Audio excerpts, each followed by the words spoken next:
నాకు యాక్చువల్లీ నేను ఇంకా నా దగ్గర ఏం డెమోస్ లేనప్పుడే నేను అసలు మ్యూజిక్ డైరెక్టర్ అవుతాను అని అనుకోకముందే తిని వచ్చారండి. నేను చేసిన కొన్ని యూట్యూబ్లో ఇండిపెండెంట్ సాంగ్స్ కానీ, కొన్ని కవర్ వెర్షన్స్ కానీ, యాకపెల్లస్ కానీ అవన్నీ చూసి వచ్చారండి. అండ్ ఆయన స్టోరీ చెప్పిన తర్వాత నేను మ్యూజిక్ డైరెక్టర్ అవ్వాలి అని అనిపించిన స్టోరీ అండి. నాకు తెలిసి ఈ స్టోరీ దీనికి మ్యూజిక్ చేయకపోతే ఇంకా అసలు నేను మ్యూజిషియనే కాదు అని అనిపించేంతగా ఇన్స్పైర్ చేసిందండి నాకు ఈ స్టోరీ. అందుకనే అసలు ఆయన ప్రొడక్షన్ మొదలు పెట్టేందుకు ముందే ఆ డిస్కషన్లోనే నేను ట్యూన్స్ చేయడం మొదలు పెట్టుకున్నామండి మేము. యాక్చువల్లీ అది సినిమా సెట్స్ మీదకి వెళ్తుందో లేదో అని తెలియక ముందు నుంచే వీ హ్యావ్ ట్రావెల్డ్. అండ్ చాలాసార్లు అనుకున్నాను ఈయన ఫీమేల్ డైరెక్టర్ అయి ఉంటే డెఫినెట్గా నేను ఈయన ఫీమేల్ డైరెక్టర్ అంటే డెఫినెట్గా ఈయన పెళ్లి చేసుకునేవాడిని అండి నేను. నేను ఫీమేల్ అయినా కూడా ఈయన డెఫినెట్గా పెళ్లి చేసుకునేవాడిని అండి. అంత బాగా ట్రావెల్ చేసాము. We have so much sync అండి. I know what he wants and నేనేం చేయగలుగుతానో ఆయనకి తెలుసండి. సార్ ప్లీజ్ సార్ చెప్పండి సార్. అవును సార్, అవును సార్.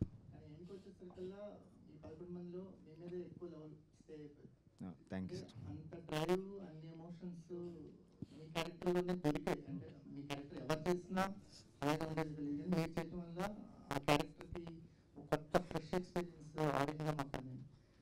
ట్రావెల్ ఎలా అనిపించింది అంటే సుబ్బులో ఉన్నన్ని వేరియేషన్స్ వేరే క్యారెక్టర్స్లో ఉండవు.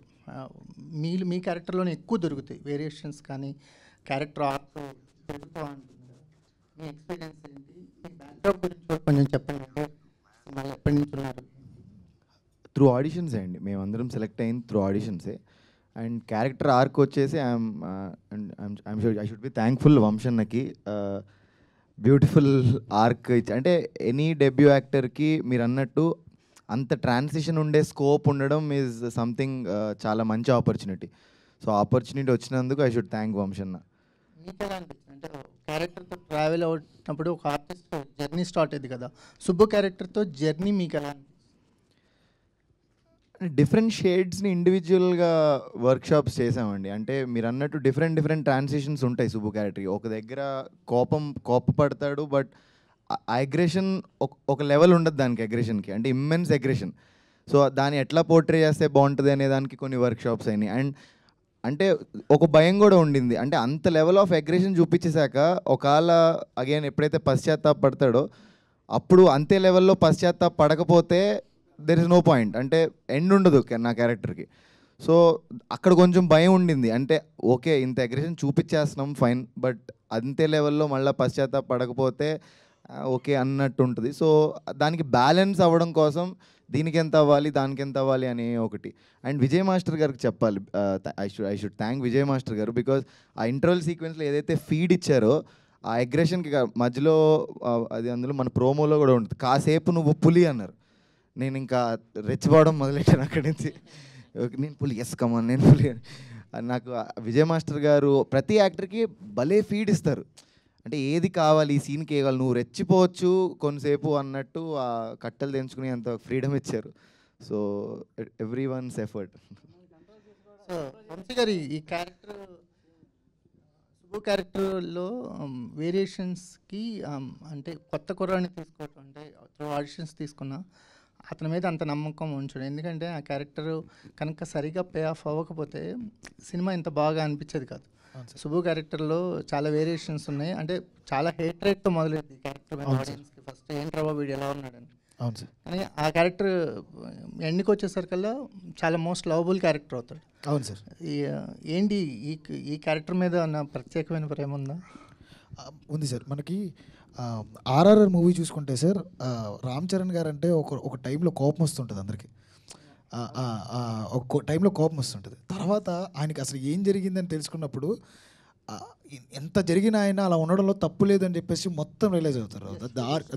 జస్టిఫికేషన్ చాలా ఇంపార్టెంట్ సార్. ఎప్పుడైనా సుబ్బు సూర్య మధ్యన ఒక విషయం జరిగిన తర్వాత సుబ్బు అనేవాడు కోపానికి అర్థం ఉంది, ఆడి బాధపడడానికి అర్థం ఉంది, ఆడి పశ్చాత్తాపానికి అర్థం ఉంది, ఎందుకంటే ఆడు భయపడిపోతున్నాడు అనే విషయాన్ని బాగా కన్వే చేస్తాడు. ఇది చేస్తానన్నప్పుడు నాకు ఫస్ట్ నుంచి మా అందరికీ ఒక భయం ఉండేది. మా 11 మందిలో మేము క్యారెక్టర్స్ని షిఫ్ట్ చేసుకుంటూ వచ్చాం.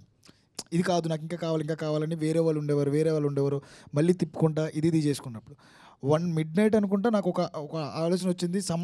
నాకెందుకో దీనికి ఎవరు సూట్ అవ్వట్లేదు, మేబీ నువ్వు అయితేనే కరెక్టరా అని చెప్పి నేను ఒక రోజున ఫోన్ చేసినప్పుడు అది చాలా పెద్ద క్యారెక్టర్, దానికి ముందు ఇంకా హీరో లెవెల్ క్యారెక్టర్ అతనిది.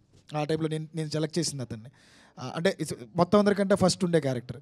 ఆ క్యారెక్టర్ నేను సినిమా నుంచి తీసేసి పూర్తిగా నీకు లేదు, నీకున్న క్యాపబిలిటీకి ఇది అవుతే కరెక్ట్ అంటే నువ్వు నమ్ముతున్నావా, నాకు ఏదైనా పర్లేదు సినిమా ఈ సినిమాలో కమిటీ కుర్రలు అనే దాంట్లో నాకు ఏదో ఒక పాత్ర చాలు అన్న, అంతకుమించి నేను ఏం అడగను, నాకు ఎంత చేయగలను అనుకో నాకు ఇవ్వంటే, లేదు నువ్వు చేయగలవు నాకు నమ్మకం ఉంది ఇది చేద్దాం ఈ క్యారెక్టర్ అనుకున్నానంటే ఓకే అనుకున్నాడు.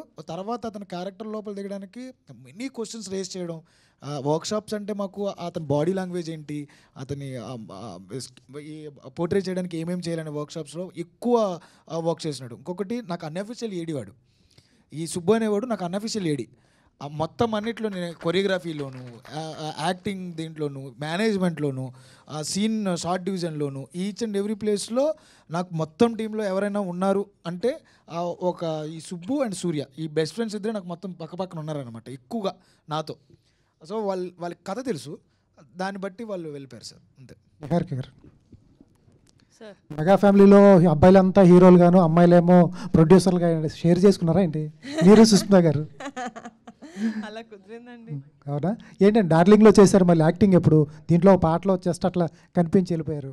అది ఈయన అడిగితే చేశాను, బట్ స్క్రిప్ట్స్ చూస్తానండి, అంటే మంచి స్క్రిప్ట్స్ చెప్పాను, చాలా రీజన్స్ వల్ల రావట్లేదు అని, బట్ ప్రస్తుతానికి తమిళ్లో ఒక మూవీ చేశాను, అది నెక్స్ట్ మంత్ రిలీజ్ అవుతుంది. వంశీ గారితో మెయిన్ లీడ్ అని రాపించకూడదా? రాయించుకుంటా, ఆర్డర్ చేయాలి సార్ ఇవిడ మమ్మల్ని. ఇంకొకటి అవన్నీ పక్కన పెడితే ఒక పాత్ర ఆవిడనే వెతుక్కుని రావచ్చు, ఆవిడకంత అంటే రాయించుకోగలగచ్చు, ఆవిడ నిజంగానే ఆవిడ ఉన్న పొజిషన్లో ఎవరికి రాయించుకోగలగచ్చు, ప్రొడ్యూస్ చేయొచ్చు. బట్ మేడంకి నాకు తెలిసిన మేడం వరకు ఏంటంటే ఒక పాత్ర నచ్చితే మాత్రమే ఆవిడ ఓకే చేస్తుంది, లేకపోతే చేయదు. ఎన్నో వింటారండి, ఖాళీగా ఏమి ఎవరు రాకుండా ఉండరు, ఎన్నో వింటున్నారు, నేను చూస్తూ ఉంటాను కదా ఆఫీస్లో. ఆవిడకి నచ్చకపోతే కంపల్సరీ చేయరు. డెఫినెట్లీ నాకు అవకాశం ఇస్తే కనుక నేను కంపల్సరీ మేడంతో వర్క్ చేయాలని నాకు ఎప్పటి నుంచో ఉంది. నేను మొన్న మెన్షన్ కూడా చేశాను, మేడం నాకు అవకాశం ఇస్తే నేను కంపల్సరీ చేస్తానని.